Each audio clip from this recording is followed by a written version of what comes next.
everybody, Chris and Christina here to talk again about some of the great restaurants and experiences right here in the Pocono Mountains. And we're in a great place today because we're at the Frogtown Chophouse in Swiftwater. The greatest part about it is the two gentlemen that own it and operate it on a day-to-day basis have such an incredible story that we're going to get into a little bit and talk about. But the one thing that we've been spotlighting is how the pandemic has really changed everything in in bad ways, but also in really good ways. These guys have a great story, Lyman and Eric, about how they kept 18 families working throughout that pandemic and contributing to our community in a really big way, right, Christina? Exactamente. Viva los Poconos con Chris and Christina. We're going to tell you this amazing story while we're cooking, right? Are we going to cook? I know, how nice is that? Yeah, I love it. Yeah. Thank you. We get to do all those kind of great things. And off to my left here on camera is Chef Lyman. Now, he's one of the guys that owns it. He's going to actually show us a couple of really cool things. Chef, what do you got in store for us here? Wow, first off, I'm excited for you both to be here in my kitchen. We're going to play today, we're going to have fun, and we're going to eat good food. That's what we like, to have fun and eat good food. That's it. What are we going to cook today? So I have three things coming on the menu today. One is going to be our cinnamon caramel brioche bread pudding. Oh, that's our signature dessert. And then I have two new items that are coming onto our new menu, which we're very excited about, sort of as we've worked through COVID, and now we're back to expanding our menu, bringing back some classics and some new stuff onto the menu. And if you ever came to the Frogtown Chophouse, one of the things you'll see right away is this is about an experience. The food is amazing. It's well prepared with love and care, but it's all about the experience, right, Lemon? That's it. That's the number one for us when you walk through the door to when you leave the restaurant. Hopefully you have a great experience and it was well worth it. All right, so let's start with the bread pudding because this process takes about 3 hours. How long do you guys have? 3 hours. If it's 3 hours. All right, perfect. So we'll settle in for a little bit, but I'm sure through some movie magic we'll drop it down to about a minute, right? So we have just a couple more pieces of bread to slice up and put in there. You guys are hired. I asked you to crack eggs and it took about 10 seconds. Yeah. Where'd they go? They're all in there. Magic of television. Very quick. We did it. 3 dozen eggs we start with, our brioche. Now you can add some more ingredients to this if you don't mind. Yeah. I have vanilla. We're gonna add. Smells good. Yeah, vanilla, some Vanilla. cinnamon here. The whole thing. The whole thing. Oh, hold on. Oh, got it. I think I got that was Okay. me, maybe. Just dump it in there. This is low-calorie sugar. Wow. All of Yeah, it? but don't show them how much you put in. Yeah, just some of it. No sugar. Just some of it. Okay. Just a little bit of that sugar. Oh, that's really cool. We didn't see Good job. anything. Yeah, good job. All right, 2 of these, half and half we're gonna use. Right, we're making a custard essentially. It gets baked for 3 hours. Yeah, 2.5 covered, then half an hour uncovered to sort of finish the top of it real nice. And you see that some people just come here for the dessert. There's some people come just for this bread pudding, and I've sold it to many parties. So this is a signature dish, right? This is a signature For you dish. guys. We've had it since day one. Wow. It is our signature dessert here at the Frogtown Chophouse. And I have to ask, where did the Frogtown Chophouse name come from? So I started a restaurant over in Canadensis in 2007.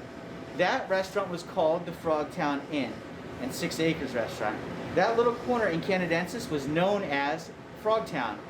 Oh, It was okay. filled, there was a bunch of ponds there with a bunch of frogs, so the story goes, and they called it Frogtown. We are down to the last final stages here. The of fun this- part. The fun part, of the Okay. bread pudding preparation. So we're gonna pour this in. Oh, look at that. All right. I just want to Yeah. drink it all You directly. could- yeah, maybe That's put about it. maybe a touch of rum in there or Ay, qué something. rico. There you go. Qué rico, rico. So we finished cracking the eggs. We wash our hands really good. We did. Clean hands, we're all set because we don't want to use gloves. We want to get in here and feel the consistency of the bread. You have to feel the texture. Yeah, it's great. It's getting Right. broken up a little bit. We're getting all the liquids getting absorbed into that Wow. bread. So Lyman, I'm guessing when you first started this, you didn't think you'd be playing in bread pudding, did you? Right? I did not. No, I started way back in the day when I was just a little kid. My first cooking job was on a schooner in Maine. A boat? wow. You mean a boat? A boat, That's a yes, boat, it was right? a 120-foot schooner built in the mid-1800s. Oh, wow. Yeah, all wood, no engine, and Oh, I was wow. the chef. So everything was made from scratch from a wood-burning cast Wow. iron stove. I set my alarm every day for 4:15 in the morning, got up, little bacon grease from the night before, a little kindling, and had that fire going all day long. Cooked everything from scratch, coffee through a percolator, I made breakfast breads, followed recipes, because I was a cook at that time. That's the number one difference between a cook and a chef. What is it? Cooks follow recipes, chefs create them. This is it. So we make it nice and even and flat. Wow, your guys' side is better than mine.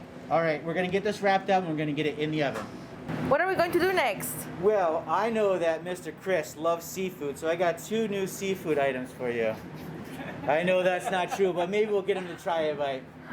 So I know we're a Chophouse and you're thinking steaks, but I want the rest of the world to know that we offer much more than just steaks. So now that we're working our way through COVID, I'm starting to expand our menu back to a full-size menu. The first one is our Crab Imperial. I'm going to have a Seafood Imperial on the menu and a Crab Imperial. A Colossal Crab Cocktail. I'm bringing back the crab. Goes great with steak. Surf and turf all over the place. Surf and turf. So, lemon juice, right? Oh, We're going to go I love Worcestershire. Okay, we got some Here. Old Bay seasoning. Dijon mustard.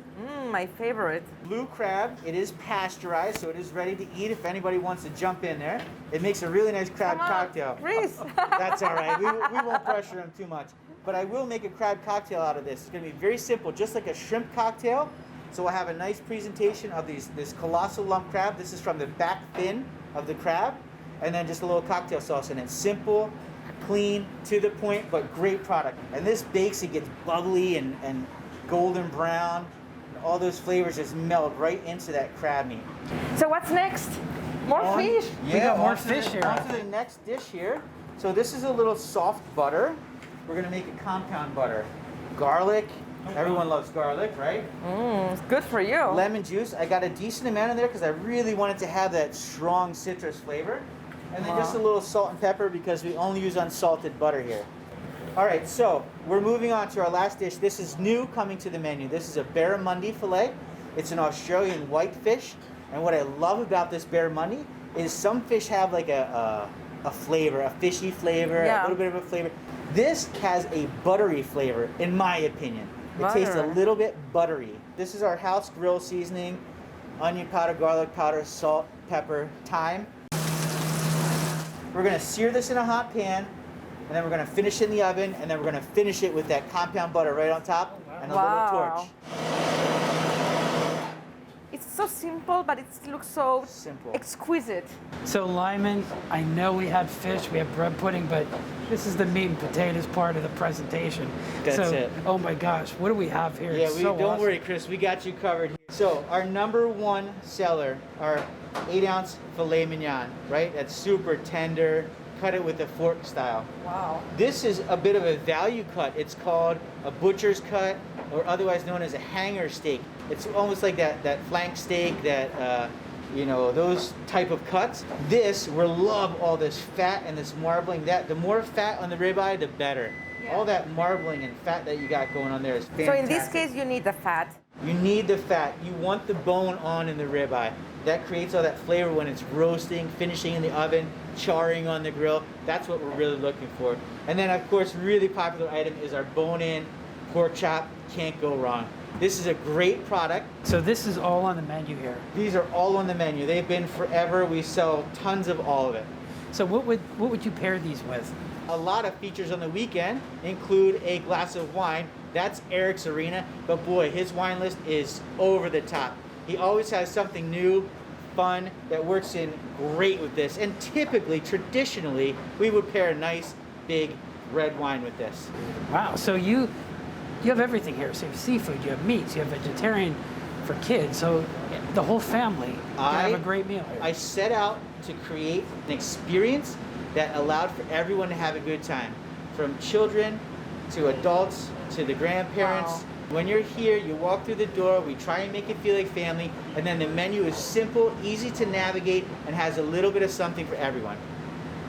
So there's always an excuse to come here for any event, for any occasion, right? I don't know why you wouldn't. Yeah. I want to live here. What about you, Chris? Yes. I think I do really well living here. Sometimes I feel like I live here. Thanks for watching PTN, the Pocono Television Network. Stay with us for more Viva Los Poconos with the guys from the Frogtown Chophouse.